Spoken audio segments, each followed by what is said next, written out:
Bonjour et bienvenue à toutes et à tous dans cette nouvelle édition sonore de votre journal des activités sociales de l'énergie. Ce rendez-vous mensuel vous est présenté à deux voix par Emmanuel Colonnier et Eugénie Barbosa. Bonjour Emmanuel. Bonjour Eugénie. Emmanuel, avant de commencer ce journal, je tenais à vous souhaiter, ainsi qu'à tous nos auditeurs, une excellente année 2014. Merci beaucoup Eugénie. Tous mes vœux également à vous, ainsi qu'à toutes celles et ceux qui nous écoutent. Emmanuel, pour bien démarrer l'année, on va jubiler dans ce premier journal. Bonne idée Eugénie, mais il va falloir nous donner quelques explications. Bien sûr Emmanuel, passons donc au sommaire, vous allez tout comprendre. En ouverture de ce journal, on évoquera les bienfaits du rire. Jubilatoire en effet. Oui Emmanuel, et on poursuivra avec le jubilé des activités sociales. Ah, je comprends maintenant. C'est vrai que l'on fête en cette année 2014 les 50 ans de la reprise de la gestion des activités sociales par les seuls représentants du personnel. On entendra à ce sujet Michael Fieschi qui est revenu sur cet anniversaire à l'occasion de ses vœux. Pour la partie moins joyeuse de ce journal, on abordera le problème de la précarité énergétique. Et on évoquera aussi l'hommage rendu par les activités sociales à Nelson Mandela. On reviendra également sur le festival Proche-Orient Ce que peut le cinéma, qui se tenait en décembre à Paris et dont la CCAS est partenaire. Côté culture, on renouera avec la bonne humeur en musique avec la rue est à nous. Et l'on terminera ce journal avec des infos pratiques. Et quelques rendez-vous à ne pas manquer en cette nouvelle année. Emmanuel, c'est par un grand éclat de rire que je vous propose d'ouvrir ce journal.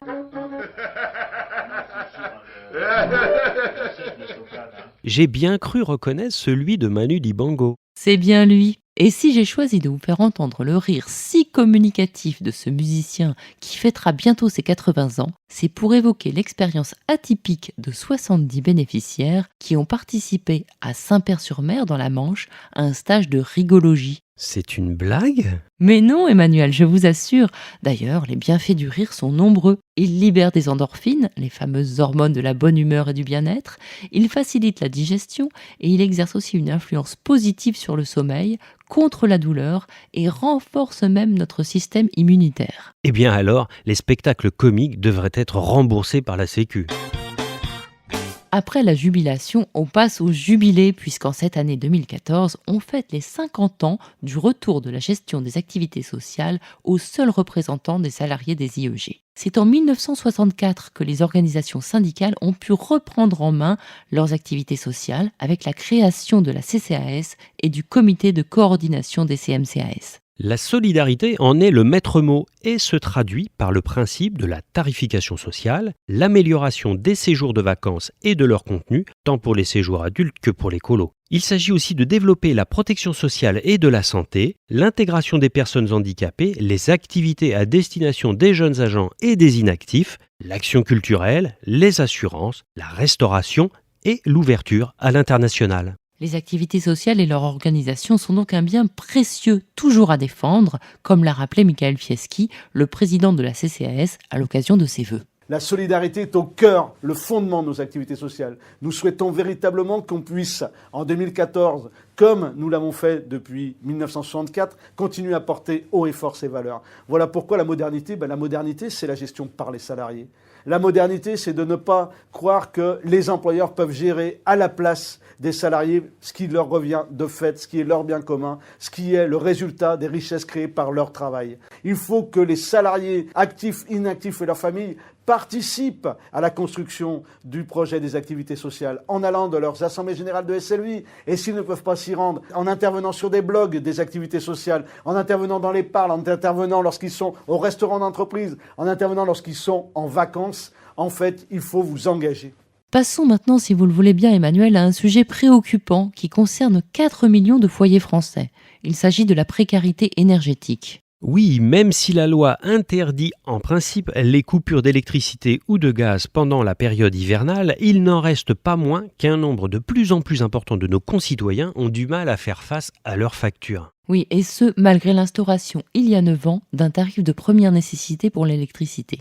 Concrètement, les tarifs sociaux représentent seulement une économie de 8 € par mois. C'est insuffisant. Oui, c'est bien pourquoi des associations comme ATD Quart Monde militent pour une tarification progressive de l'énergie avec la réintégration dans le prix du kilowattheure du coût de l'abonnement prohibitif pour les plus pauvres. Cette mesure permettrait de diminuer la facture des ménages à faible consommation, mais pour l'instant, aucun accord n'a pu être trouvé sur cette question avec EDF et GDF Suez. Affaire à suivre donc.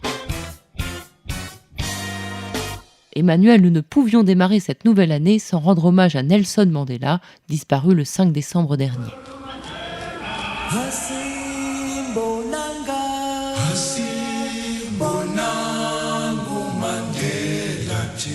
Oui, cet homme au sourire magnifique restera dans la mémoire collective comme celui qui a su à la fois mener un combat acharné contre le régime d'apartheid, Résister dans la plus grande dignité durant ses 27 années d'emprisonnement, faire accepter le principe d'une réconciliation nationale à tous les Sud-Africains après son élection. et même se retirer du pouvoir pour laisser la place à d'autres. Que de leçons à tirer d'un tel parcours. Michael Fieschi, le président de la CCAS, lui a rendu un vibrant hommage. On l'écoute. Nous partageons l'immense peine de sa famille, de ses compagnons de lutte et du peuple sud-africain.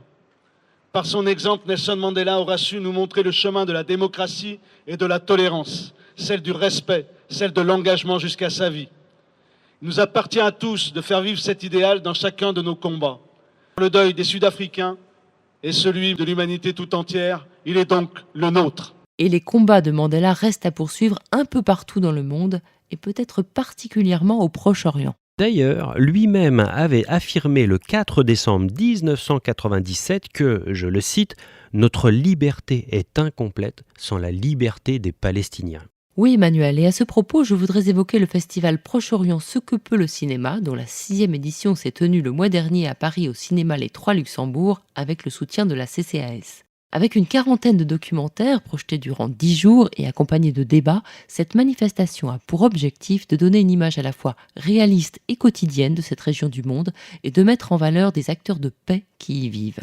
Un sacré défi à relever, comme nous l'explique sa fondatrice, Janine Albrecht-Evrard. Ça a été très dur au départ.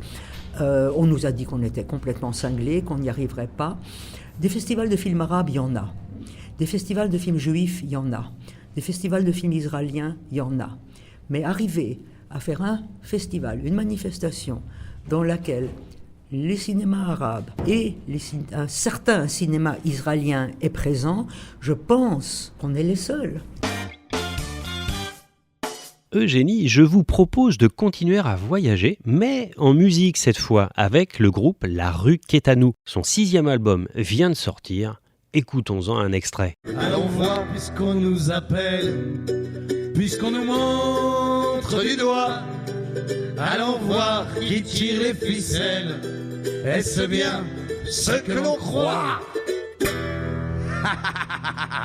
Mais c'est très sympa et plein de bonne humeur tout ça. Et si vous voulez en savoir plus sur ce groupe, vous trouverez une interview de Florent Vintrinier, auteur, compositeur et accordéoniste du trio, dans l'édition papier de votre journal de janvier. Parfait Eugénie. Quelques informations pratiques ? Avec plaisir.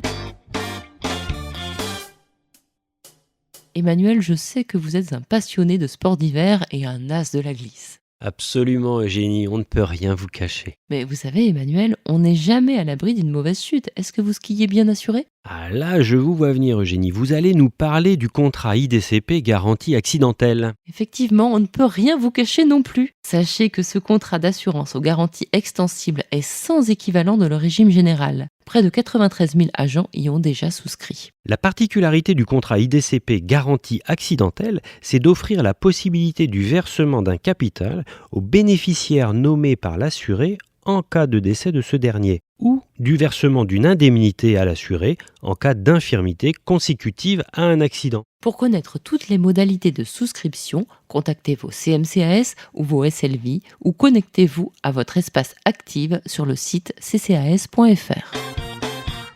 Côté culture, à noter dans vos agendas le Festival international jeune public Momix qui se déroule à Kingersheim du 30 janvier au 10 février prochain.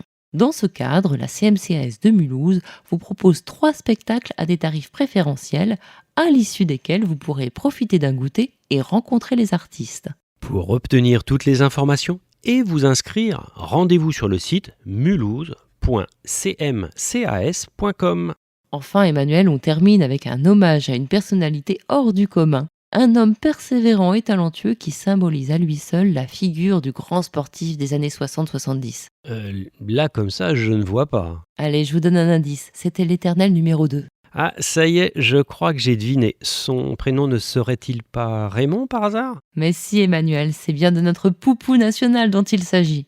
Oui, d'ailleurs, Raymond Poulidor était l'invité d'honneur d'Athlètres, une soirée sport et littérature parrainée par la CCAS, qui s'est déroulée à Paris le 27 novembre dernier. Vous pourrez en retrouver le compte-rendu dans votre journal papier de janvier. Allier la tête et les jambes, c'est tout à fait représentatif de l'esprit des activités sociales.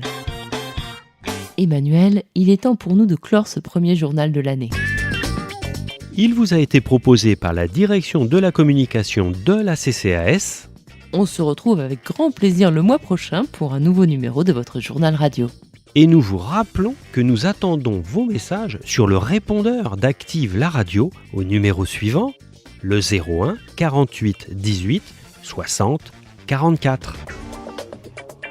Une question, une information à nous donner, un message à faire passer, votre radio vous écoute et vous répond. Vous pouvez également rester informé de l'actualité des activités sociales sur la page Facebook et le compte Twitter de la CCAS. Vous trouverez les liens sur la page d'accueil du site ccas.fr. Et encore une fois, nous vous souhaitons une bonne année. Au revoir à toutes et à tous. Au revoir Emmanuel. Au revoir Eugénie.